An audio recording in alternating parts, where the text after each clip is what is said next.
আমি জিয়াবুল ইসলাম জিহাদ। এটা সারিয়াকান্দি কালীতলা ঘাট। এটা জায়গার নাম ছিল প্রেম যমুনার ঘাট। এটা ওই পাশের দিকে, কিন্তু ওখানে এতটা পানি নাই, লোকজন এতটা যায় না আর কি।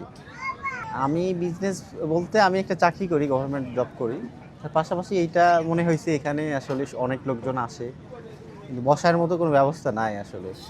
এটা দেখে কেমন জানি লাগে, আমরা বাইরে থাকছি দেখছি এরকম কিছু, তো ভাবছিলাম এরকম কিছু করব। তো শুরু করেছি, এখনও শেষ হয় নাই, একটু সময় লাগবে, আর অনেক কিছুই সাজাতে হবে। আমাদের এখানে সব রকম খাবার আছে, আর সব পরিবেশ ভালো আছে, মানে লোকজনের বসার মতো একটা স্পেস আছে। এখানে সব রকম সর্বোচ্চটা দেওয়ার চেষ্টা করছি সব রকম খাবারের। এখানে চিকেন ফ্রাই, ফিশ ফ্রাই থেকে শুরু করে সব কিছু আছে এখানে, আমরা সরবরাহ করতে পারছি সব। এইটা মূলত 4 থেকে 5 মাস হচ্ছে। গত ঈদে এটা আমি প্রাথমিকভাবে শুরু করেছিলাম, তো এখন অবধি চলছে। আরও আমার কাজ শেষ হতে আরও 1 মাসের মতো সময় লাগবে। এখানে এখন যেরকম বন্যার সময়, এই সময়টাতেই লোকজন বেশি হয়, তবে শুক্রবার শনিবারটাতে একটু বেশি লোকজন আসে। জি, আমি ওসি স্যারের সাথে কথা বলে প্রাথমিকভাবে অনুমতি নিয়ে এটা করেছি। এইটা 5 লাখ টাকা সামথিং খরচ হয়ে গেছে। এইটা আসলে এখন একটু পরিকল্পনা অনেক বড়, একটু সময় লাগবে। এখানে সব রকম প্যাকেজ, নদীতে লোকজনের আসলে যেন সব কিছু মিলে সর্বোচ্চটা পায় এখানে, সব কিছু আমি এখানে রাখতে চাই। জি, কাস্টমারের রিভিউ খুব ভালো, সবাই প্রশংসনীয় আসলে। এখানে এই পরিবেশে বসার ব্যবস্থা প্লাস খাবারের সর্বোচ্চ মান, এটা সবাই স্পেশালি মনে করে আমার এখানে। প্রবলেম বলতে এখানে টিকে থাকা খুব কঠিন, বৃষ্টির দিনে, ঝড়ের দিনে একটু ঝড় বেশি হয় এইদিকে, পানির উপরে এটা।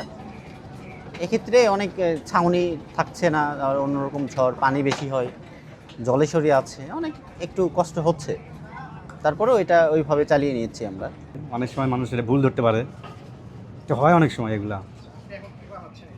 আমি এখন আমাদের যে একটা সিগনেচার পণ্য, সেটা হচ্ছে দই চিড়া। আমি সেটা এখন পার্সেলের জন্য রেডি করতেছি। আমি এখানে এটা শুরু থেকেই আমি এখানে কাজ করছি। এটা যখন থেকে শুরু হয়েছে আমি তখন থেকেই এখানে আসি। এর আগে আমি এই কাজই করি, আমার লাইফটাই 15 বছর যাবত আমি এই কাজই করি। আমার নিজের রেস্টুরেন্ট ছিল, এখন আমি এখানকার শেফ। আগে এখানে একটা জলকুটি নামে একটা রেস্টুরেন্ট ছিল, সেটাতেও আমি কাজ করছি। আরও অন্য অন্য জায়গাতেও কাজ করা হয়েছে, আমি এখানেও কাজ করতেছি। এটা শুরু থেকে আমি এখানে আসি। এটা হচ্ছে দই চিড়া, এটার প্রাইস হচ্ছে 80 টাকা।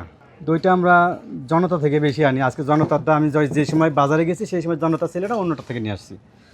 শততা জনতা থেকে আনা হয়, কিন্তু আজকে যে সময় বাজারে গেছি সেই সময় সেই দোকানটা খুলেছিল না, এরপরে অন্য জায়গা থেকে আনা হয়েছে। আমার পরিবারে আমার মা আছে, আমার স্ত্রী আছে, আমার একটা বাচ্চা আছে, 5 বছরের মেয়ে আছে।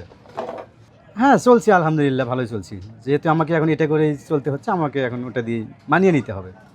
এটা একটা পর্যটন কেন্দ্র, মানুষ এখানে ঘুরতে আসে, আমরা তাদের কাছে কিছু কিছু খাবার বিক্রি করি, তারা এখানে কিছু খায় এবং এনজয় করে, এটা তাদের লাভ। আর আমরা যে এখানে একটা বিজনেস প্রতিষ্ঠান খুলছি, সেটাতেই আমরা স্বাবলম্বী হচ্ছি এবং আমাদের একটা কর্মসংস্থান হয়েছে।